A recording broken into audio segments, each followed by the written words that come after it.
हम लोग सुनते तो हैं भगवान सबके हृदय में रहते हैं, सदा रहते हैं। 1/100 सेकंड को भी जीवात्मा से परमात्मा पृथक नहीं हो सकता। किसी भी योनि में जीव जाए,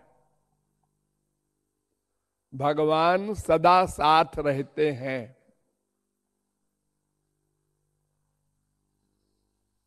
लेकिन मानता नहीं है। जो मान ले वो महापुरुष हो जाए, भगवत प्राप्ति फ्री में हो जाए।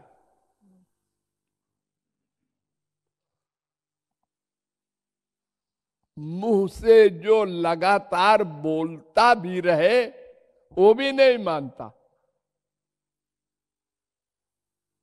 ये बहुत बड़ा आश्चर्य है। मैं तो इससे बड़ा कोई आश्चर्य नहीं मानता।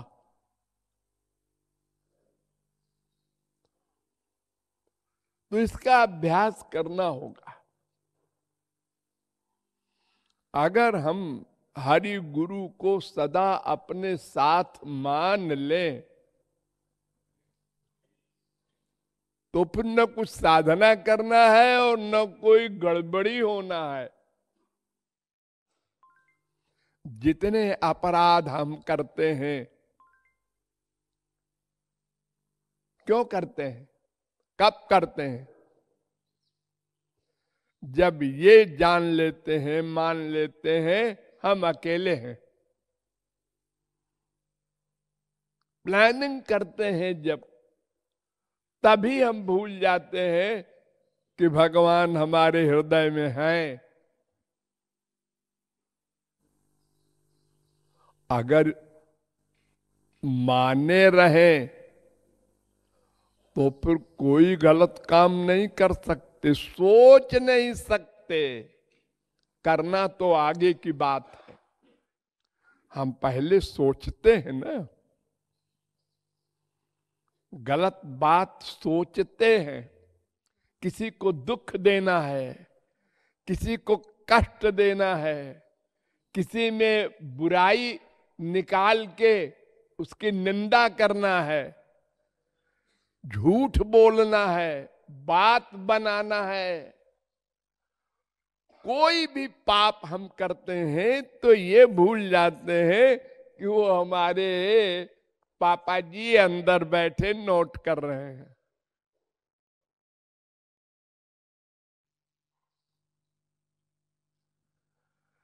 इसलिए जानने से काम नहीं बनेगा, इसका अभ्यास करना होगा। मत कीजिए इस मानव देह में मरने के बाद 84 लाख में घूमिए, चप्पल जूते खाइए, एक रोटी के टुकड़े के लिए कुत्ते बिल्ली गधे बन बन करके करोड़ों कल्प दुख भोगिए, फिर कभी मानव देह मिलेगा, फिर कोई कृपालु मिलेंगे और फिर आपको बताएंगे और फिर आप कहेंगे ठीक है हम सब जानते हैं। मानेंगे नहीं। शायद दुख भोगने का शौक है,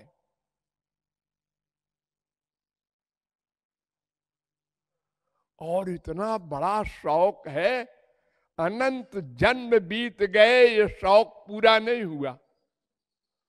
पाप से पेट नहीं भरा। भगवान से भी चोरी, गुरु से भी चोरी।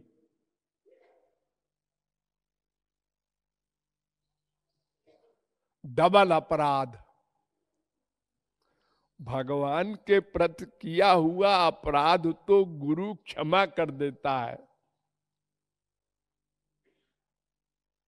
लेकिन गुरु के प्रति किया हुआ अपराध क्षमा नहीं हो सकता, भगवान भी नहीं कर सकता।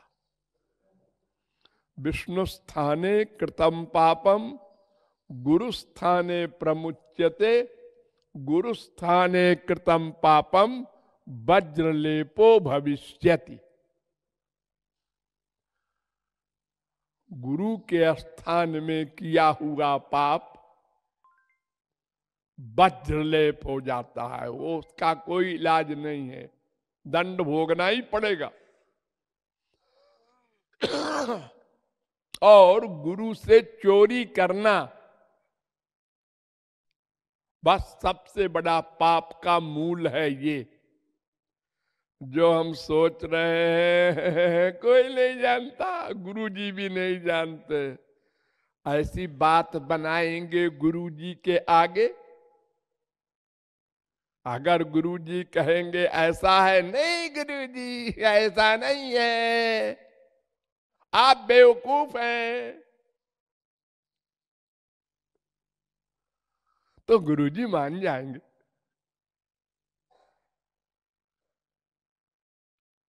ऐसे खुल्लम खुल्ला पाप करते हैं हम, निर्भय होकर के, कोई डर नहीं।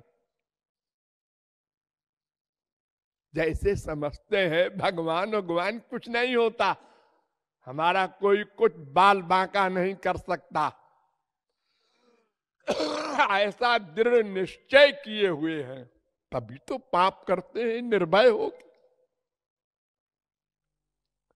एक गुरु को नहीं छोड़ सकते कि कम से कम वहां तो ईमानदार रहे।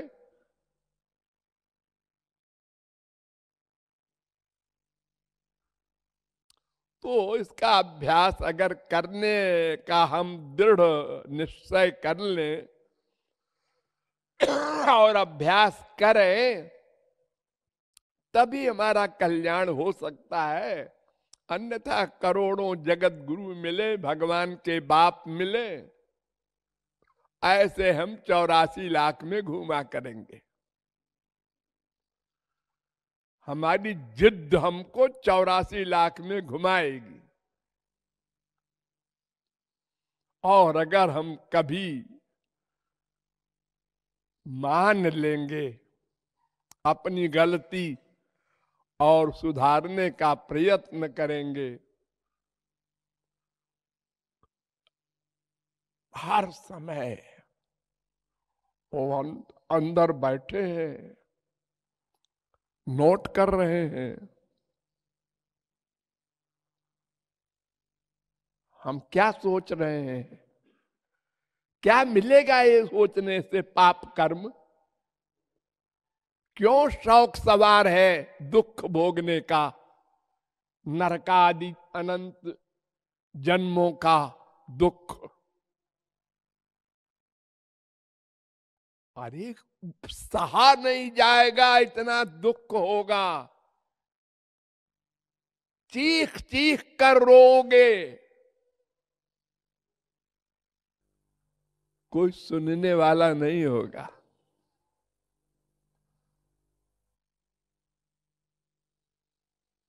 उस समय कृपालु भी कुछ नहीं कर सकते, भगवान भी कुछ नहीं कर सकते। अभ्यास करो, अभ्यास करो, मान लो, अभ्यास करो, अच्छे बन जाओ, गंदा चिंतन बंद करो, मन की मत सुनो। मन को तो संसारी गंदा चिंतन मीठा लगता है, राग भी मीठा लगता है, द्वेष भी मीठा लगता है, आदत पड़ी है उसकी। किसी को दुखी करके बड़ा सुख मिलता है आपको। और ये वेद व्यास ने कहा है, अष्टादश पुराणेषु व्यासस्य वचनद्वयम् परोपकार पुण्याय पापाय परपीडनम। दूसरे को सुख दो, भगवान की ओर ले चलो। दूसरे को दुख देना इससे बड़ा कोई पाप नहीं।